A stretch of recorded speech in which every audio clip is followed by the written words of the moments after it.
What's up, everybody? Anton Kraly here from eCommerceLifestyle.com, and welcome back to the podcast. Today is actually episode 180. Yes, we've done 179 different episodes, and they have all focused on how you can increase your revenue, how you can automate your operations, and how you can become the authority in your niche. But today I wanted to pivot from our normal conversations because today things are far from normal. And this is especially true when it comes to working from home. And I know with the audience, right, with you, with our listeners, we have a bunch of people who are currently running their online stores as side hustles while they work their normal job. We also have a good portion of people that are working their normal job while building their business so they can eventually quit. And what happened over the past 4 months, as I'm sure you're aware, is the whole world kind of changed, especially when it comes to physical interaction. And what this led to is a lot of companies saying, okay, we work from home now, at least for the short term, right? At first it was like a week, then a month, then 2 months. Now it's been 4 months, and who knows what the future looks like. But what I've realized from conversations with just different members of our community is working from home is not what people expected. And a lot of people straight up hate it, and they want to go back to their normal life. Again, the message that I want to share in today's podcast is what we're experiencing right now with working from home is definitely not normal. So I want to give you some tips and some strategies in this episode that I've been using to try to make it, as good as it possibly can be under the current circumstances. So first off, what's causing this? Well, a lot of companies that had to shift to remote or work from home, they just straight up weren't prepared for it, right? And that leads to stress. Like if you're a company that works in office day to day, and the next day it's like, okay, everyone's home now, that is stressful. Also, a lot of people that are used to working in a traditional setting and traditional environment, they're not set up themselves to work from home properly. And the biggest thing probably for me is that normal benefit of freedom that you get when you work from home, that is pretty much non-existent. And I might be being overly dramatic there, but we'll talk about it. Another big thing that's been weighing on me is social media. It makes it seem, at least for me in my feeds, what I'm seeing now, every time I log in, like the world is ending, and that definitely doesn't help with motivation and being like, yeah, I'm working from home, this is awesome, when you log into Twitter and it seems like the world's on fire. So basically, things are not normal now. I do think there'll be a time that they return to whatever normal is, but what I want to do in today's episode is share some strategies that I've been using that have been really helping me to make the most out of this time while I'm trying to be productive, still trying to have fun, and trying to enjoy every single day that I still am blessed with the ability to work from home, like you most likely are right now too. So let's go ahead and get into it. So as far as not being prepared for this transition from traditional working in-person settings to working from home, I wanted to give you some tips that we use at my company. We've been remote, then in person, then remote again over the years. We're remote now for the long haul, but some things that we do that really help to keep the team on track is simplifying communication and simplifying meetings. So we do 2 team meetings every week. We have one Monday morning. That's the first thing that everybody does, all hands on. We get on a call. We have our normal meeting outline. That's a Google Doc. And we basically work through it. Everybody talks. Everybody says what they're working on. If they need help with anything, we do project updates. But those calls are Monday morning, and they're about an hour long. So that's how everybody starts their week. Now, our next call is Thursday, and it's Thursday morning, and it's typically shorter. These are between 15 and 30 minutes, and these aren't hands-on. They aren't with everybody. They're more for direct conversations regarding specific projects to make sure that everything is happening as it should be. Now, do other calls happen throughout the week? Sometimes, but really not that frequently. And this is very different than what people are used to in a traditional working in-person setting, right? You have a conversation in the morning usually, then in the afternoon, then maybe you have a little side chat about something. We've basically eliminated that as far as mandatory calls, because when we were doing these calls more frequently, we realized it was everybody's time and there wasn't much of an upside. We just make the most out of our calls together, and that really sets us up for success for the coming week. Now, throughout the week, we do have normal communication, like regularly we're talking to each other, and that's via Slack. So you're probably familiar with Slack. It's just a basically instant messaging tool. Think of it like Skype, but better, more up to date, more current. So we use that. We're not even in there all day talking, so don't think like you need to be, again, constantly talking to everybody unless you have questions that you can't get the answer to yourself. But one of the main ways we use Slack is in the morning, every day of the week, when people sign on, they actually sign on in Slack. So say good morning, what's up everybody, hello, whatever they want to say. But kind of that same thing you would do in an office when you walk in, put your bag down, walk past everybody, get a coffee and say good morning. So we do that, just a way to, know that you're there with your team. Same thing at the end of the day, whenever anybody signs off, they just say, have a good night.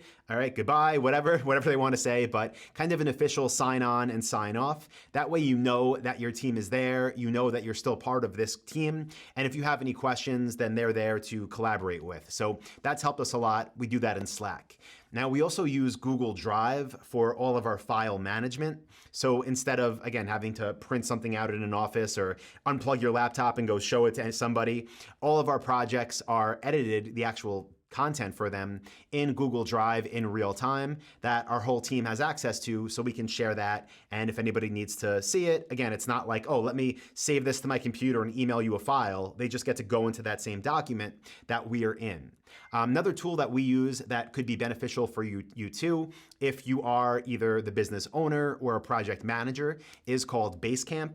And we use Basecamp for bigger projects where we assign basically lots of different tasks to different team members. It's a really great system. I'm not going to get into it in detail in this podcast because it's pretty robust. But for us, Basecamp has been a game changer, especially with our team located all over the States and really all over the world. It makes assigning tasks, setting deadlines, and just collaborating super, super simple. Now, the next thing I wanted to share for everybody that had just got thrown into this work from home life is having a proper space set up to get work done is definitely a game changer. And the goal really with the businesses that we build, it is that I should be able to run the business from anywhere with a laptop. That is what I want. That is how we structure things. But I also want to be set up for the maximum amount of productivity for when I'm actually sitting down to get work done, not when I'm traveling or, in Asia for 3 months, but when I'm working on a project at my house, at my apartment, at our studio, trying to get stuff done. So some things that work really well for me in my dedicated workspace is, first of all, having that space separate from anything that could be a possible distraction. So maybe that's pets, maybe that's family, maybe that's your kids. Don't feel bad about it. When you have to get stuff done, you need your own space. Doesn't have to be big, but keep it away. Another thing that really helps me is noise canceling headphones. And even if I'm at our studio by myself working for 5 hours, I'll still have these on. And sometimes I have music on. Sometimes I don't have anything on. I just have like literally sounds being blocked out. And it helps me just dive into the work and get clear on what I need to get done. So I use the Sony MX line of noise canceling headphones. Love these. These are great. Something else that's been a game changer for me ever since I started using it is having dual monitors. So at least 2 different screens. And whether I'm, looking at a Excel sheet on one and in an ads manager in another, or I have a Shopify store editor pulled up on one and a live preview on another. It's just been such a game changer for multitasking. So you don't need the best monitors in the world. You don't need the best computer in the world, but I really do recommend having multiple displays because it's really helped me. Another thing, a good keyboard and mouse makes all the difference. The ones that I use that I would really recommend, I actually have 2 sets of these, one at home and one in my studio, is the Logitech MX Keys, it's called. It's basically a Bluetooth keyboard, charges with USB-C, and it can connect up to 3 different devices. So at our studio, I have what do I have? Like an iMac Pro, I have a MacBook Pro, I have a Surface Studio from Microsoft. And this keyboard, I could just push different buttons on top and it'll jump between devices. So it makes it super easy to not have to buy 3 keyboards. I'd still have another set for home, but that's a different story. So that one, Logitech MX Keys, I would highly recommend. And for a mouse, I really can't stress this enough. Even the mice that people buy from Apple, like the Magic Mouse, that thing is garbage, okay? Get yourself one of these. It's called a Logitech MX Master 3. 3 is the newest one. I'll link these up, by the way, in the description of the podcast. But this thing is just, it's so comfortable. It's so fast. It's small. You could throw it in your backpack. And just like the Logitech MX Keys, it pairs with 3 different devices. So if you have different computers, you can just use the same mouse and it'll connect to all of them, which is awesome. So finally, one more tip I'll give you for really being productive, especially if you're struggling, right? You're working from home and you're like, I am not getting stuff done. I have way too many distractions. I recommend a timer. So you can use the timer on your phone. Every phone has a timer app. I use these little things that look like cubes and they have different times on the sides. So the ones I have 2 minutes, 10 minutes, 20 minutes, and 45 minutes. And the way it works is you simply turn it on and you place it on whatever side for however many minutes you want to track. And it'll just count down. And when that time runs up, it'll beep. So for me, it's great if I know, okay, I have an hour that I'm going to be working right now, and I need to accomplish X, Y, and Z. Like this hour, I don't want to be on Facebook, on Twitter, on Instagram. I don't want to be, on ESPN.com. I don't want to be on YouTube. Then I can set it for 45 minutes, and I can just know I didn't hear that beep yet. Keep going, keep going, keep going, and kind of power through. It's like a mental game, but it works really well. And then if I need more time, throw it on for another 10, 20 minutes and get the project done. So I'll link to the one that I use. It's super cheap and it feels cheap and it looks cheap, but gets the job done. But again, you can use a timer on your phone if you want to get set up with a timer faster. So the next thing that's definitely not normal about working from home right now, that is probably my biggest the thing that's affecting me the most, because I kind of, I was set up to work from home. We were set up with the systems because we were remote anyway, but hopefully those tips help you kind of transition. But the one that I've been struggling with is that, freedom doesn't exist as it did. My normal day 4 months ago would be wake up, drive down the block, get a good group workout in at my local gym, maybe drive home, go to Starbucks, sit in the local park with my iPad, take some notes, write out ideas for the day, say hi to people, go home, drive my kid to school, maybe meet a friend for lunch, maybe hit the golf course and jump in a random foursome.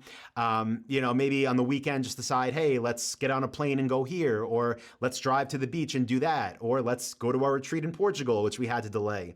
And basically all those things, while you can do them in a sense, it's not the same, right? Like I don't want to walk around everywhere in a mask. It doesn't feel the same. Not that I do put a mask on when I go out, so I'm not saying don't wear a mask. And I mean like when I'm in places where I have to wear it, I should say. But it's not what freedom looks like, right? It's not what I'm accustomed to. And if this was my first experience of working from home, I probably wouldn't enjoy it. So some things I'm doing to try to help get that social feeling back in life is different Zoom calls with my friends. It's so stupid. I'm 35 years old, but we did a Zoom call the other night and did a power hour. If you know what that is, leave a comment. But it was fun, whatever, something to kind of, I don't know, reconnect in some sense. But I don't have the best solution now. I would say Zoom calls, it's better than nothing, but I'm really looking forward to the freedom coming back. That's what I'm missing the most. But the next thing that it was affecting me the most, so I don't know, maybe it's affecting you too, with things not being normal now, especially now that people have more time on their hands being there at home, working from home, is social media and the fact that, at least in my feeds, every time I log in, it seems like the world's falling apart, right? Go into Facebook and see family or distant family or people I went to high school with or college or random people that added me on Facebook 10 years ago, just arguing with each other about politics or this and that. And then go, okay, whatever, let's get out of here. Let's go onto Instagram and see all these videos of just seems like craziness all around and say, okay, don't want to see that. Let me go onto Twitter and then see everything in the world is now canceled. And yeah, the world is falling apart. That's what it looks like. It's not true, obviously. If I close my phone and walk into the other room in my house and see my wife and see my son and, go out on our street and say hi to the neighbors, like that's not life, but that's life on social media right now, at least in a lot of these echo chambers. So not saying everything's perfect, but I'm saying if you do what I made the mistake of doing and using social media way too much, it makes your mind go to a place that isn't productive, right? If all you're seeing is these fights and this negativity, that's not going to get you in a space where it's like, oh, okay, let me just log out now and go and revamp my ad campaign. Like it's not a good headspace to transition from. So for that, I can give you a solution. What I've done is basically remove all social apps from my phone, still use YouTube, still have my podcasts, still have my audiobooks, but I'm not on Twitter here. I'm not on Instagram here. I'm not on Facebook there. There's just, it wasn't helping in the slightest. So maybe you want to try that for a bit too until, again, hopefully, let's knock on wood, but hopefully until things return to as normal as they can. One more thing though, as far as like social media, there are places where I am still going that are helping me that I think can help you too. I talk about this all the time with our online programs and with Dropship Lifestyle, but you really want to like find your people. You want to be in a place either in person or online where you can connect with people on the same mission with you, on the same journey as you. So if you're a member of Dropship Lifestyle, I would highly recommend, use this time to be more active on our private forum on the fastbusinessforum.com. Be more active in our private Facebook group. And, if you stick to your communities, right? And it sounds weird, like tribalism, but I mean, the truth is like people that are on the same journey as you are the ones that are probably going to be most supportive and the ones that, trust me, they're not talking about politics or this and that in our Facebook group or our forum. We're talking about business. We're talking about growth. We're talking about the lifestyle. We're talking about freedom. So try to stick to those types of communities, especially if you're already a member of my coaching program. So with that being said, guys, this was kind of, I guess, a rant, but also trying to share some tips of what's been making this random, strange, not normal time, kind of the best as it can for me, and hopefully you can get some takeaways. I also wanted to let you know, over the next 4 episodes of the podcast, I'm going to be talking about dropshipping during a pandemic and giving you some, back to business tips for how we're kind of working in our businesses to not change everything, because we're not doing that, but make some slight tweaks for the time being that are resulting in more sales, more revenue, better return on ad spend. So definitely stay tuned to the podcast. If you're not subscribed already, be sure to go to whatever podcast player you use, search for eCommerce Lifestyle, hit subscribe, and keep an eye out for the coming episodes. And as always, guys, if you got value from this one, do me a favor, go to Apple Podcast or Spotify or wherever it is you listen, give the podcast a like and a review. It means a lot. And with that being said, I will talk to you in the next episode. Stay safe, stay healthy, and stay motivated. I promise you things are going to get better. And honestly, we have control over what it is we experience. So use some of the tips from this episode and start making things better today. So appreciate you guys, and I'll talk to you in the next one. See ya. Hey, what's up, guys? Anton here again, and I hope you got some real value out of that video you just watched. If you did, you should definitely check out this one or this video right here. I do 2 new ones every week. You'll see a subscribe button right here. And if you want my free training that is 2.5 hours long of value with 237 niches, click this button right down here. It'll take you to where you need to go.